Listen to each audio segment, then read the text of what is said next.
आपका स्वागत है मेरे इस बायो के क्लास में। आज बायो क्लास 12 का चैप्टर नंबर 7 होने वाला है, जिसका नाम है इवोल्यूशन। इवोल्यूशन का मतलब होता है ग्रेजुअल डेवलपमेंट ऑफ समथिंग, यानी कुछ जो है वो निरंतर धीरे धीरे बढ़ रहा है, वो डेवलप कर रहा है। जैसे हमारा पृथ्वी, एक समय में पृथ्वी पे कोई जीवन नहीं था, कोई अस्तित्व नहीं था, लेकिन धीरे धीरे छोटे छोटे जीवों से बढ़ते बढ़ते बढ़ते बढ़ते आज हम लोग ह्यूमन बींग्स आ गए, और ये ह्यूमन बींग्स बहुत एडवांस तरीके के हो गए और आगे आने वाले समय में और एडवांस हो जाएंगे हम लोग। ठीक है, फिर इसमें क्या है, क्या कहना चाहता है? हमने प्रीवियस क्लास में पढ़ा कि कैसे स्पेशल क्रिएशन हुआ, उन्होंने थ्योरी कौन दिया, स्पेशल क्रिएशन की थ्योरी के बारे में बताया गया, फिर स्पॉन्टेनियस क्रिएशन की थ्योरी के बारे में बताया गया। Now we study in the today class कि ओरिजिन ऑफ लाइफ कैसे हुआ, यानी जीवन की उत्पत्ति कैसे हुई, कैसे जीवन आया इस पृथ्वी पे, और सबसे शुरुआत में ये जो पृथ्वी था भैया, इसका कंडीशन कैसा था, यानी जो प्रिमिटिव यानी प्राचीन पृथ्वी था, सबसे पहले का पृथ्वी था, उसका अवस्था कैसा था, उसका कंडीशन कैसा था, वो कैसे दिखाई देता था, कैसे टेम्परेचर था, वहां पे क्या क्या मौजूद था, वो हम लोग ध्यान देते हैं और वो हम लोग इस चैप्टर में आज पढ़ेंगे, जिससे बहुत सारी चीजें क्लियर होंगी कि पहले जीवन क्या आया, कैसे संभव हुआ। अभी तक में बहुत सारे साइंटिस्ट लोगों ने या बहुत सारे जो थियोरिस्ट थे, उन्होंने बताया कि भैया जीवन आया, भगवान ने बना दिया, फिर जीवन आया, नॉन लिविंग थिंग्स आया, लेकिन अब हमें इस सेक्शन में क्लियर होगा कि जीवन कैसे आया, क्योंकि इस जीवन एक ही ग्रह पे अभी तक पाया गया है, वो है पृथ्वी। ठीक है ना, यानी इसीलिए इसे लिविंग प्लैनेट भी हम लोग बोलते हैं। क्या बोलते हैं? लिविंग प्लैनेट अर्थ को। तो how this life comes from this planet, इस प्लैनेट पे कैसे आया, चलिए देखते हैं।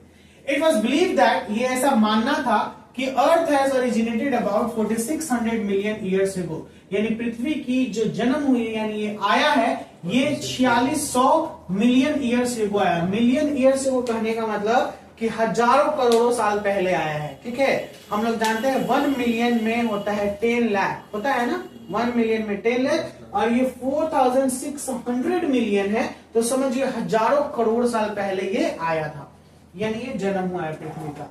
It is formed by the condensation and cooling from a cloud of gases and dust. ये कैसे बना? तो ये सबसे पहले दो प्रोसेस, एक था कंडेंसेशन और दूसरा था कूलिंग। ठीक है, ये किससे? क्लाउड से और गैसेस और डस्ट से मिलकर बना है। ये प्रक्रियाएं हमेशा कंडेंसेशन और कूलिंग होते चलेगी। आपने कंडेंसेशन के बारे में बहुत पहले पढ़ा होगा 4 to 5 क्लास में, जब आप वाटर साइकिल पढ़ रहे थे। तो वाटर साइकिल में पहले वाटर इवेपोरेट होता है, फिर वाटर कंडेंस होता है, जिसको कूलिंग प्रोसेस बोलते हैं, फिर वो पानी के रूप में क्लाउड में जमा हो जाता है और पानी बरसने लगता है, प्रेसिपिटेशन। तो वही वर्ड वहां से लिया गया है, कंडेंसेशन एंड कूलिंग, यानी ये प्रोसेस और डस्टिंग वस्टिंग जितने भी थे ये प्रोसेस चल रहे थे, जिसके वजह से ये पृथ्वी का निर्माण हुआ। एट फर्स्ट, सबसे शुरुआत में एकदम पहले पृथ्वी जो था वो बहुत गर्म था, जिसको आग का गोला बोलते हैं। ठीक है ना, हॉट बॉल। ठीक है, जिसको नेबुलर मास भी बोला जाता है। ठीक है ना, nebula mass. And had various gases and vapours, several elements. इसमें बहुत सारे गैसेस थे, ठीक है, बहुत सारे एलिमेंट्स मौजूद थे इसमें। ठीक है, एलिमेंट्स का मतलब जो तत्व जो हम लोग अभी केमिस्ट्री में पढ़ते हैं ना, 118 को एलिमेंट जितने हैं, ये सारे उसमें, सारे नहीं तो कुछ न कुछ तो जरूर मौजूद होंगे। ठीक है, जैसे हमने अभी अर्थ में पढ़ा होगा सीमा और सीका मौजूद होता है, आपने पढ़ा होगा सीमा और सीका। ये ज्योग्राफी वाले स्टूडेंट को बहुत अच्छे से पता होगा। सीमा का मतलब होता है सिलिकॉन और मैग्नीशियम, और सीका का मतलब होता है सिलिकॉन और कैल्शियम। ये हमारे अर्थ क्रस्ट में मौजूद होता है।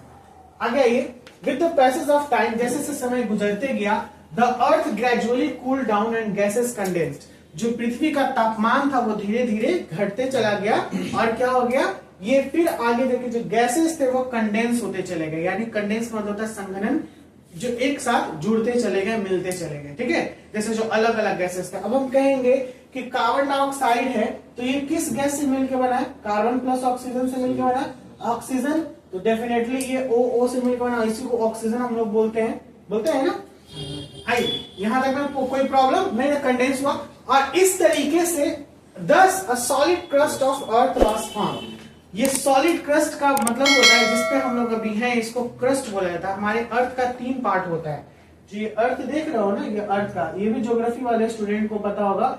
इसमें एक क्रस्ट होता है, एक मेंटल होता है, और एक कोर होता है, जिसमें इनर कोर और आउटर कोर आपने पढ़ा होगा। ठीक है, चलिए नेक्स्ट आते हैं, there were torrential rain for 1000 of year. Torrential rain का मतलब होता है लगातार वर्षा।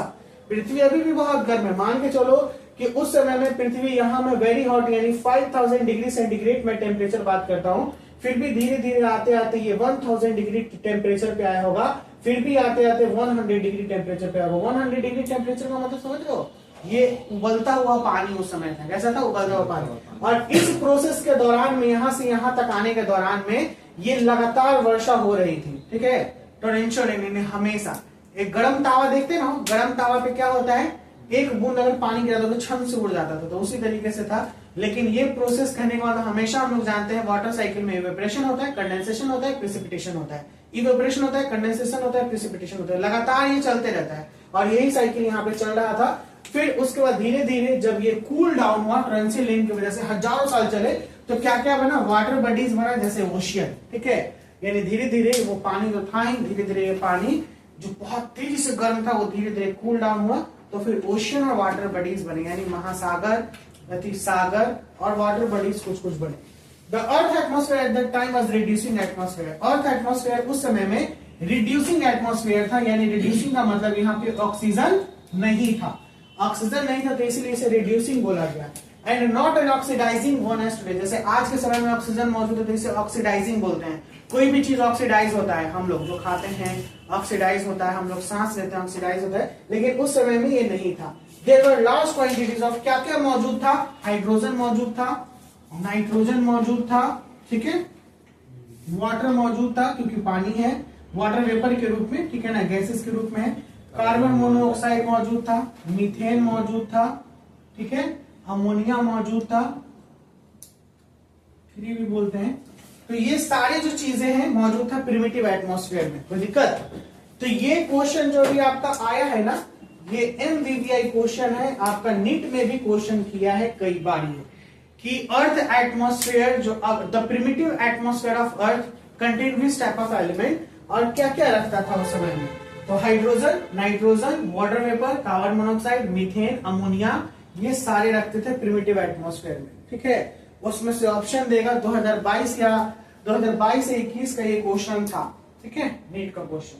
However free oxygen was not present, देखिए जो मैंने बोला फ्री ऑक्सीजन जो था वहां पे, यहाँ पे मौजूद नहीं है, वही है reducing atmosphere. However, free oxygen was not present, so the atmosphere is known as reducing atmosphere. कोई पूछेगा what do you understand by reducing atmosphere? आप reducing atmosphere से क्या समझते हो?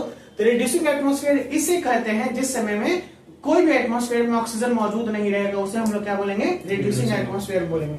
तो free oxygen were not present on the thing, so the atmosphere is known as reducing atmosphere, and this led to the continuous series of chemical reaction, और ये लगातार chemical reaction को करवा रहा था, जिसकी वजह से जो गैसेस थे वो किस रूप में, अमीनो एसिड्स के रूप में बदले। किसके रूप में बदले? अमीनो एसिड्स के रूप में। यानी केमिकल रिएक्शन के बाद सबसे पहला जो एलिमेंट बना वो बना amino acids. Amino acids protein का सबसे सिंपलर फॉर्म होता है, ठीक है, यानी सबसे सिंपलर फॉर्म प्रोटीन का कौन होता है, अमीनो एसिड्स होता है। अब यहां ध्यान दीजिएगा कि ये अमीनो एसिड सिंपलर फॉर्म था, तो अब जो हम लोग हैं, हम लोगों का बॉडी किस चीज का बना है, बॉडी निर्माण करने के लिए क्या जरूरी होता है, प्रोटीन, और प्रोटीन का सबसे सिंपलेस्ट फॉर्म था अमीनो एसिड्स। देखिए यहाँ पे बना, जो लिविंग इंपॉर्टेंट कंस्टिट्यूएंट्स थे वो यहाँ पे बना, जिसका नाम पड़ा amino acids. Hence life originated from the reducing atmosphere. इस तरीके से हम लोग कह सकते हैं कि लाइफ जो ओरिजिनेट हुआ है वह कहां से ओरिजिनेट हुआ है, रिड्यूसिंग एटमॉस्फेयर से। यानी ये जो ऐसे था ये किससे तैयार हुआ, रिड्यूसिंग एटमॉस्फेयर। कोई डाउट क्या? बहुत सिंपल सा चैनल था। माना गया कि सबसे पहले जो ये पृथ्वी आया है वो 4600, ठीक है ना, हाँ, 1000 करोड़ साल पहले आया है, यानी 4। देखिए मिलियन ईयर से वो आगे जाके एक शॉर्ट फॉर्म में पढ़िएगा MYA। अगर मैं अब कहीं लिखूंगा MYA तो इसका मतलब हो जाएगा मिलियन ईयर्स अगो। ये ध्यान दे लीजिएगा। आगे एवोल्यूशन में ये सारी बातें, समय गुजरते गया, कंडेंस होते गया गैसेस, पृथ्वी बहुत गर्म था, धीरे धीरे तापमान ठंडा हुआ, पानी बना, पानी बनने के बाद जो गैसेस उसमें मौजूद थे वो कंडेंस हुए। उस समय का एटमॉस्फेयर कैसा था, रिड्यूसिंग एटमॉस्फेयर था, क्योंकि वहां पे ऑक्सीजन मौजूद नहीं था। इसके बाद फिर रिड्यूसिंग एटमॉस्फेयर की वजह से बहुत सारे केमिकल रिएक्शन हुए और उस केमिकल रिएक्शन से सबसे पहला एलिमेंट बना जो है amino acid. Amino acid living thing का एक बहुत ही इंपॉर्टेंट कंस्टिट्यूएंट है, तो इसीलिए ऐसा माना गया, बिलीव किया गया कि जो भी एक कंपोनेंट है हमारा लिविंग वर्ल्ड जो आया है वो रिड्यूसिंग एटमॉस्फेयर से आया है। और इसको प्रमाणित भी किए हैं यूरे और मिलर एक्सपेरिमेंट के द्वारा, आपके चैप्टर में है, मैं उसे बताऊंगा। तो आज हम लोग इस क्लास को यहीं पे रोकेंगे। अगले क्लास में जेबी मतलब एआई ओपेरिन और जेबीएस हाराडेन के बारे में पढ़ेंगे कि उन्होंने कैसे ये बताया कि किस तरीके से हमारा प्रिमिटिव अर्थ से कैसे गैसेस से लाइफ ओरिजिनेटेड हुआ। फिर हम लोग मिलर एक्सपेरिमेंट भी पढ़ेंगे उसका, लेकिन अगले क्लास में पहले ओपेरिन और हाराडेन के बारे में पढ़ेंगे। ठीक है, आज हम लोग यहीं पर रहने देते हैं, अगली क्लास में मिलते हैं, इस क्लास को और कंटिन्यू करेंगे। Bye bye, take care, see you soon. If you have any doubt then ask me.